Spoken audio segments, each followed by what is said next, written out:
I want to talk about volumizers and defrost cycles. So this is my house. Yes, I do know it is a little bit messy, but when I first went into heat pumps, I thought it was really important for me to fully understand what was going on. So I've put buffers in it. It's been an experiment. Buffers, volumizers, bypasses, all sorts going on. And I had an energy monitor in there as well, so I could see exactly what was happening, what wasn't happening.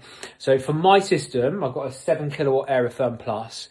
My system, a straight pipe was the best option. We've got plenty of system volume.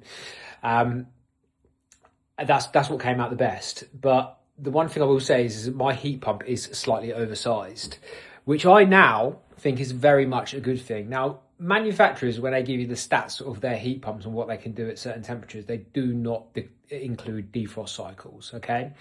So when it goes through a defrost cycle, it will take some heat from the house to warm the unit up, melt the ice, and then what happens is it does actually send a bit of cold water back into the house. So if you are very, very, very closely sized to the heat loss of the house, what can happen is you can end up having something called a defrost cycle, or a defrost death cycle, that's what I call it, where it's basically can't catch up quick enough with the defrost cycles. And I know a few people have been caught short with it. So one of the ways around dealing with that, if you're not too close, is by putting something called a volumizer in. So even though you might think that you've got enough volume in the system, you might not have enough.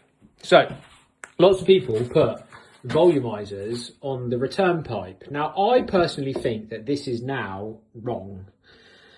And tell me what you think. I think you've got warm water coming back down the return. It's filling this buffer vessel up, or whatever you want to call it, your volumizer vessel. Then it's going back into the heat pump, down the return, heating the heat pump up. But then it's firing cold water back into the system. And I think that you're going to get a lot of thermal shock there. Whereas, I mean, I've done loads of little things here. Whereas, if we look at this one, I think the best place for it is actually on the flow, because you're going to get warm water going into the heat pump, then it's going to defrost the heat pump, cold water is going to come out, but then it's going to hit the vessel, the volumizer vessel, warm that water up, so you're not going to get crazy thermal shock going back into your heating system.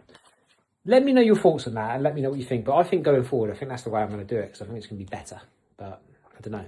Every day's a learning day. So I'd be happy if somebody could tell me a bit more about that.